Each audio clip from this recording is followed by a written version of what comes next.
Loch Lomond Lotto. Play for a chance to win our monthly cash jackpot amongst other prizes.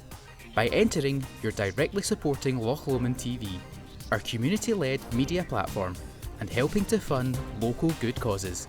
Each draw gives you the chance to win while giving back to the local community.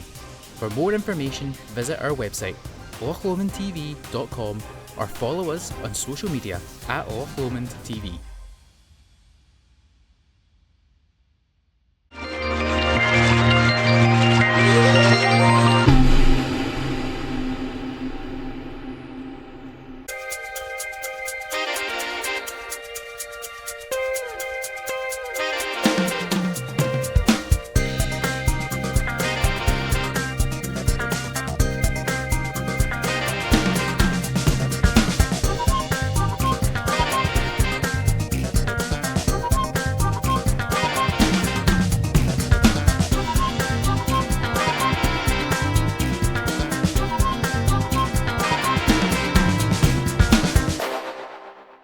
So welcome to this episode of Real People, and today we're going to be talking to Callum Latham about, well, kind of showbiz, I guess, and performing in general.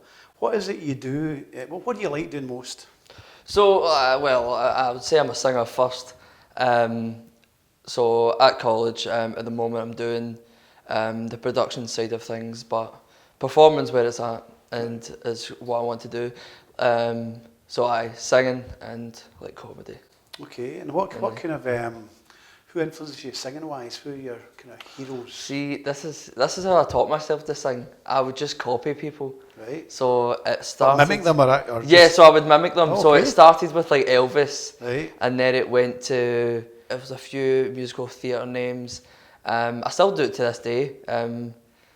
I'll pick someone, or if I'm learning a song, I'll learn how they sing it, and I've kind of mimicked their style, sort of thing. And then so I started mimicking Michael Bublé, so I really got into like swing stuff. That's and then, a good one to make. And then nice smooth voice. Yeah, 100%. So it's all the swing stuff. Yeah, I think that's how I really get into it. So you also did a bit of acting as well? Yes, so I've done my first professional gig at Christmas there. I've done Panto. Where was that? That was in Motherwell. Okay, what was the pantomime? So it was Aladdin. I was playing Wishy Washy. Wishy Washy? Yeah, so first professional gig, and it was unreal. It was like a roller coaster. Yeah. There was some days where you're just buzzing, ready to get in the door, ready to go, and there's other days that like you're crawling and you're just like, I really don't want to do this right now. So was it every night then? Over the month and a bit, we had like 4 days off, including Christmas. So yeah, okay. So it was every day, multiple shows every single day. You had matinees as well? Yeah, so we had 2 show days, there was a few 3 show days. It was crazy intense, but I would sleep in between shows to kind of keep energy up. So was that like a professional assignment then? Yeah. I was through my agent. It was the first in-person audition I went to, and I got it, and I was buzzing. Great. Yeah. So. What about well, pantomime obviously got an element of comedy in it, and music, I suppose. So and what about the comics? What kind of comics inspire you? Who do you like? You get the usuals. You get the Kevin Bridges, Billy Connolly. I like the ones where. So what I really admire about Billy was it was like a conversation. It wasn't He was one of the first to kind of do that. Kind of observational stuff. I really admired that he would start with it was a joke, and it was like a small joke. And he would expand it over half an hour, and that would be the set. Is him trying to tell this one joke and go on a million tangents and tell a million stories. But when it came to Panto, I looked a lot like Lee Evans, so that kind of physical comedy. Rowan Atkinson has like original stuff. He's one-man show. That for me, that was the best. That's the best comedy show I've ever seen. Like I watched it and I was just in awe. I was just like, this is my kind of humour. Yeah.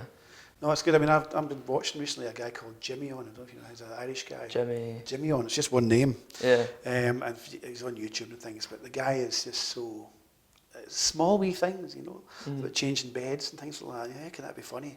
Yeah. He makes it funny because he makes it very personal, and that's people tune into it because I remember doing something like that as well, you know. Well, that's the thing with comedy. Like it's very much character based, and not so much like as in a pantomime character, but you do have to be on board with the people. I think that's why Still Game was such a big success, is because people can identify with it. Yeah, like you've seen your own family members and all the characters, and that's why people got it. So what if you had the choice, right? You could be either a singer or an actor or a director. Which one would you rather be? If I had to pick one, I'd be a singer. Aye. I think so. And have you always sang from a young age? I'm pretty sure they've been in here, but Des and Louise, when I was 6 years old, I was in a garden somewhere and Louise just seen me. It's like, "You're one energetic Wayne, do you want to come sing with?" So seen you in a garden somewhere or not? No, well, it was a friend's garden, but family friends. So passing by, she must stay shopping, or like, who can I have? She's always looking out for talent. Oh, of course.